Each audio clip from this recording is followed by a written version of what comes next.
नमस्कार, मैं हूं आशुतोष और आप देख रहे हैं सत्य हिंदी। सत्य हिंदी के विशेष कार्यक्रम श्रवण गर्ग की खरी खरी में आपका स्वागत है। यह हमारा वो कार्यक्रम है जिसमें देश के जाने माने पत्रकार संपादक श्रवण गर्ग जी अपनी तीखी टिप्पणियां करते हैं और उनकी तीखी टिप्पणियों से ना तो सत्ता पक्ष बचता है, ना ही विपक्ष, और दोनों ही तिल मिला के रह जाते हैं। आज फिर जानेंगे श्रवण गर्ग जी से कि दरअसल इस देश के अंदर चुनाव तो हमेशा होते रहते हैं, लेकिन प्रधानमंत्री नरेंद्र मोदी की एक फितरत है कि हर चुनाव में वो बड़ी शिद्दत के साथ शिरकत करते हैं। चाहे वो लोकसभा का चुनाव हो, उनका अपना, या विधानसभा का चुनाव हो अलग अलग राज्यों में, कभी कभी तो म्युनिसिपैलिटी के चुनाव में भी वो बड़ी मजबूती के साथ भाग लेते हैं। लेकिन इस बार कुछ ऐसा हो रहा है जिस पर सहसा यकीन नहीं किया जा रहा या नहीं किया जा सकता। हरियाणा में और साथ साथ जम्मू कश्मीर में चुनाव होने वाले हैं, हो रहे हैं। उसके कुछ दिनों के बाद कभी भी महाराष्ट्र, झारखंड के भी चुनाव का ऐलान हो सकता है।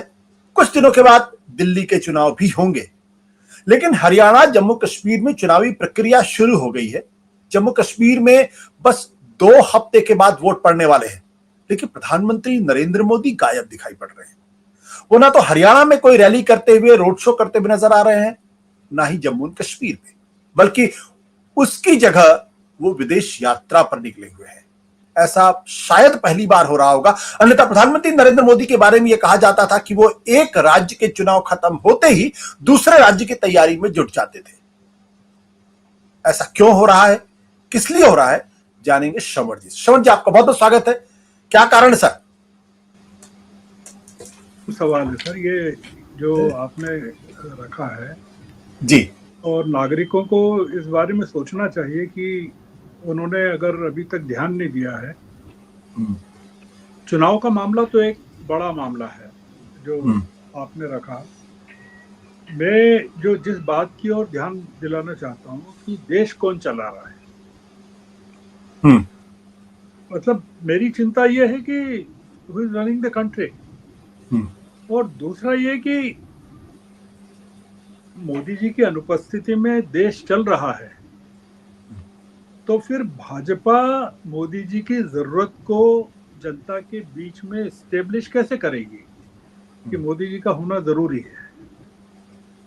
मतलब उनके इम्पोर्टेंस को स्टेब्लिश करने के लिए उनका होना जरूरी है। कोई आर्टिफिशियल इंटेलिजेंस के जरिए तो प्रधानमंत्री देश को नहीं चला रहे होंगे, ऐसा मानना चाहिए। देखिए, थोड़ा सा ट्रेस करना पड़ेगा चीजों को कि 9 जून को प्रधानमंत्री ने शपथ ली, उसके 3 दिन बाद सिर्फ वो इटली चले गए। वहां से लौटे इटली से, और 25वें दिन जुलाई में वो पुतिन से मिलने रूस चले गए। रूस में ही अभी थे और वहीं से ऑस्ट्रिया चले गए, और वहां से लौटने के बाद 21 अगस्त को पहले पोलैंड चले गए, फिर वहां से 23 और 24 तारीख को, वो 23 और 24 अगस्त को यूक्रेन चले गए। अब सितंबर में वो, अभी सितंबर चालू हुआ और 3 और 4 को वो ब्रुनेई में पहुंच गए, और फिर 4 और 5 को वो, मतलब आज और कल, सिंगापुर में रहेंगे। और सितंबर में उनकी अमेरिका की यात्रा है, 4-5 दिन की यात्रा है सितंबर में जी। और अक्टूबर से नवंबर के बीच में वो प्रधानमंत्री 19 नवंबर तक, वो मतलब हो सकता है कि यहाँ जन्मदिन मनाने आ रहे हों अभी सितंबर में। रूस फिर जाने वाले, रूस, लाओस, अजरबैजान, ब्राजील, इन तमाम देशों की वो यात्रा करने वाले हैं। अब ये जो अमेरिका जा रहे हैं, उसी के साथ ही समोआ भी जा रहे हैं। ये करीबन 12-13 देश होते हैं जो शपथ लेने के बाद से, जून के बाद से, मतलब 4-5 महीने में। खैर, यात्रा पर जाना कोई, मतलब प्रधानमंत्री अपने दूसरे कार्यकाल में भी बहुत यात्राओं पर गए, पर इस तरह से नहीं गए, और शपथ लेने के तत्काल बाद इस तरह से नहीं गए। अब जैसा आपने जिक्र किया आशुतोष जी, इस बीच में 4 राज्यों के चुनाव में आपने देखा कि राहुल गांधी किस तरह से आक्रामक तरीके से जम्मू कश्मीर के चुनाव में प्रचार कर रहे हैं, और हरियाणा के चुनाव, महाराष्ट्र के चुनाव, झारखंड के चुनाव, ये सब शामिल हैं। और प्रधानमंत्री जब यात्राओं से मुक्त होंगे तब तक दिल्ली के चुनाव की तैयारियां शुरू हो जाएंगी, दिल्ली के चुनाव सिर पे आ जाएंगे। इस बीच में जो मुद्दा है, लोग कह रहे हैं कि भाई आप मणिपुर कब जाएंगे, जैसे इन्होंने, जो कांग्रेस के प्रवक्ता हैं, उन्होंने मुद्दा उठाया कि आप इतनी यात्राएं कर जी रहे हैं तो मणिपुर कब जाएंगे। नहीं जाएंगे, उनका मतलब है नहीं जाएंगे कभी, मान लीजिए। वो मिजोरम के चुनाव प्रचार के लिए भी नहीं गए थे, तो मणिपुर भी नहीं जाएंगे। आपको आश्चर्य होगा आशुतोष जी कि वैली में, जो जम्मू कश्मीर में वैली की जो पहली सूची है उम्मीदवारों की बीजेपी की, उसमें आधे स्थानों से बीजेपी ने उम्मीदवार खड़े नहीं किए, जो अभी तक की खबर है।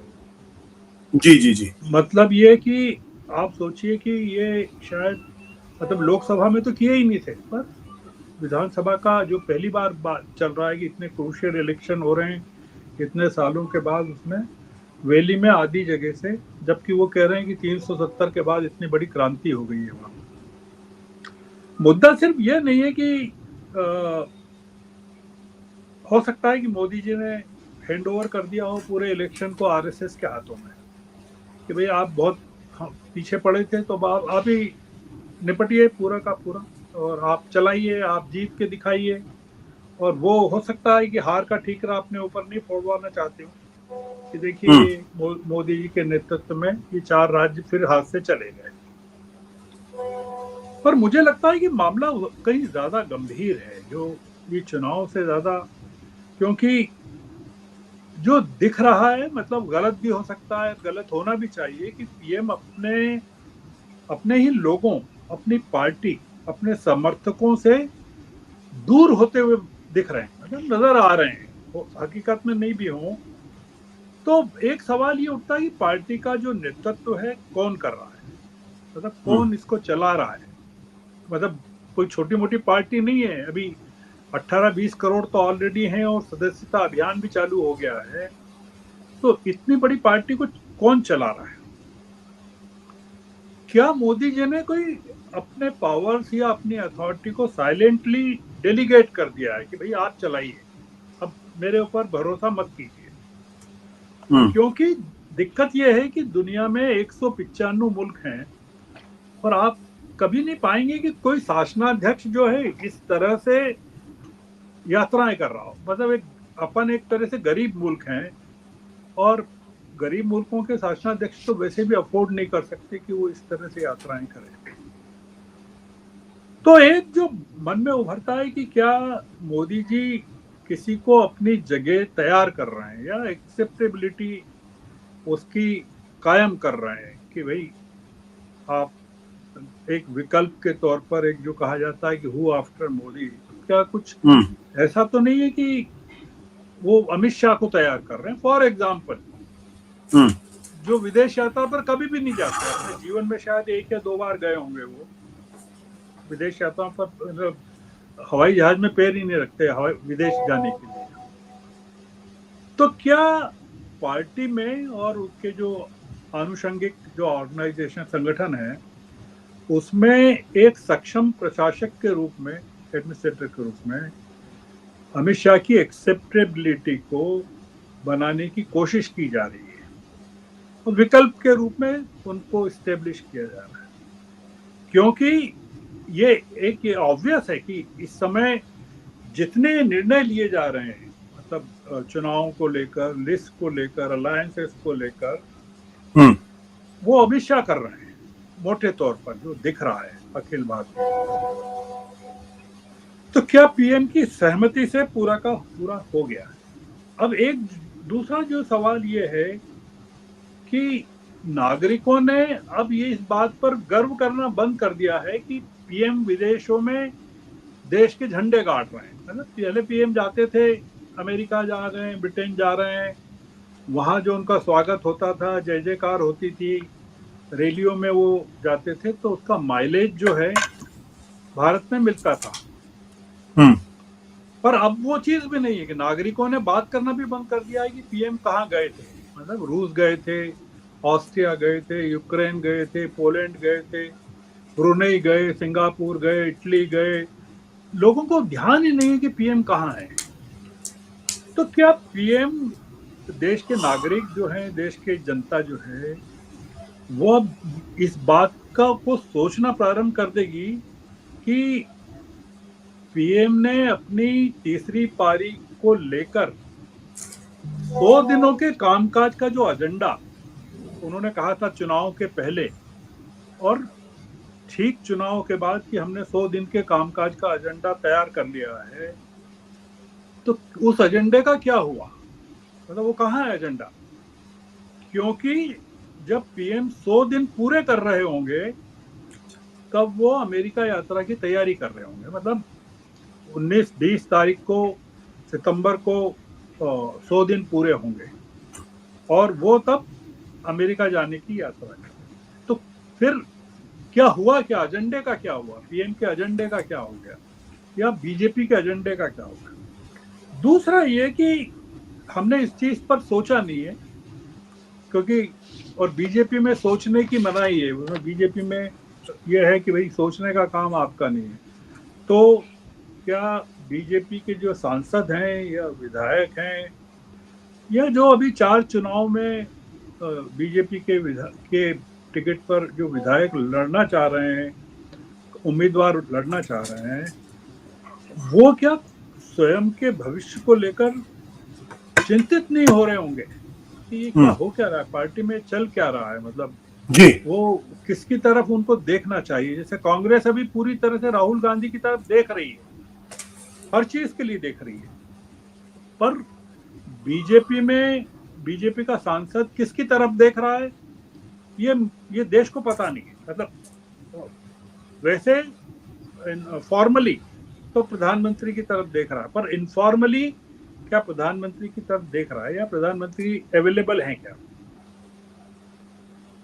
मतलब एक ऐसी पार्टी जो अपना अध्यक्ष तक नहीं चुन पा रही है। मतलब आप सोचिए कि जेपी नड्डा का कार्यकाल समाप्त हो चुका है, एक्सटेंशन भी समाप्त हो चुका है, तो क्या पार्टी अध्यक्ष को तय करने का काम मोदी जी ने आरएसएस को हैंड ओवर कर दिया है क्या? कि भाई अब सब काम आरएसएस को करना, आप मुझे सिर्फ बने रहने दीजिए। क्या इस तरह की कोई अंडरस्टैंडिंग है जो हमको समझना है? क्योंकि हम ये जानना चाहते हैं कि जैसे जाति जनगणना पर इतनी बहस चल रही है, आपके साथ हमारी भी बहस हुई। जी। एससी एसटी में सब क्लासिफिकेशन को लेकर सुप्रीम कोर्ट के मामले पर अभी पार्लियामेंट के विंटर सेशन में जबरदस्त हल्ला होने वाला है और क्रीमी लेयर को उनके लाभों से वंचित करने को लेकर ये पूरे जितने पार्टियां हैं लामबंद हैं कि वो नहीं होना चाहिए। एनडीए के अलाइज जो हैं वो लगातार बीजेपी पर हावी होते जा रहे हैं। हम देख रहे हैं जिस तरह से चल रहा है। तो नीतीश कुमार की मुलाकात हो रही है, तेजस्वी से मुलाकात हो रही है और चिराग पासवान अपना मोर्चा खोले हुए हैं। तो पीएम अनुपस्थित है पूरे घटनाक्रम में। तो हम ये कंक्लूड करने की तरफ बढ़ रहे हैं कि सवाल ये कि पीएम ने अपने तीसरे कार्यकाल की जिस तरह से शुरुआत की है, क्या वो अगले चुनाव तक ऐसे ही कायम रहने वाली है? मतलब क्या मानकर चलें कि ये जो चल रहा है, ये मतलब आगे आगे देखिए होता है क्या, ये तो शुरुआत है। तो क्या ये मतलब 2000 पीएम क्या एक टालने की प्रक्रिया में है चीजों को कि यार अभी थोड़ा बढ़ाओ, चलने दो जो चल रहा है? तो मुझे लगता है, मतलब एक गलत भी हो सकता है, सही भी हो सकता है, कि ये जो देश की जरूरत के समय उनका जो एस्केपिज्म है या पलायनवाद है, उसके पीछे क्या कारण हो सकता है? क्या उससे उससे बीजेपी के अंदर के ढांचे की पोल नहीं खुल रही है क्या? ये पोल मतलब इस तरह से कि ये पूरा का पूरा बीजेपी एक्सपोज हो रही है कि ये पार्टी एक तरफ तो नए सदस्य बना रही है और दूसरी तरफ पूरा का पूरा अपने आप को एक्सपोज कर रही थी कि जैसे शिवाजी का स्टेचू अंदर से पोला निकला या महाकाल परिसर में सारी मूर्तियां अंदर से बोगस निकली, हवा के झोंके से गिर पड़ी। तो मैं जो आखिरी की जो पंच लाइन है वो ये है कि आमतौर से ऐसा होता है कि जनता का अपने शासकों से मोह भंग होता है, जो आमतौर से हमने देखा। पर यहाँ हम जो देख रहे हैं उसमें ये देख रहे हैं कि प्रधानमंत्री जनता से मोह भंग हो रहा है प्रधानमंत्री का, या प्रधानमंत्री जनता से दूर भाग रहे हैं। हमको समझना पड़ेगा, इस कोड को डिकोड करना पड़ेगा, क्योंकि ये एक इम्पॉर्टेंट मामला है। और हो सकता है कि आगे के दिनों में राहुल गांधी के सामने समस्या हो जाए कि यार प्रधानमंत्री तो यहाँ है ही नहीं, अब उनको किस पर हमला करना चाहिए। मतलब एक ऑफिशियल हेड ही नहीं है देश में, तो फिर वो किस पर अटैक करें अपनी सभाओं में, अपने चीजों पर। क्या हम ये मानकर चलें कि पीएम एक फेज को गुजर जाने देना चाहते हैं और वो फेज इन 4 राज्यों के या 2 राज्यों के चुनाव तक सीमित है, या 4 राज्यों के चुनाव तक सीमित है, और फिर जब जनवरी से नया साल शुरू होगा तब क्या हम एक नए प्रधानमंत्री को देखेंगे, या ये जो चल रहा है यही चलने वाला है। मेरे ख्याल से देश के नागरिकों को अपना थोड़ा वक्त निकाल के ये जो सत्य हिंदी की बहस है इस पर भी सोचना चाहिए कि ये आशुतोष जी किस विषय पर बहस करवा रहे हैं। बस आज की चर्चा आशुतोष जी इतने पर। Thank you sir, thank you, thank you.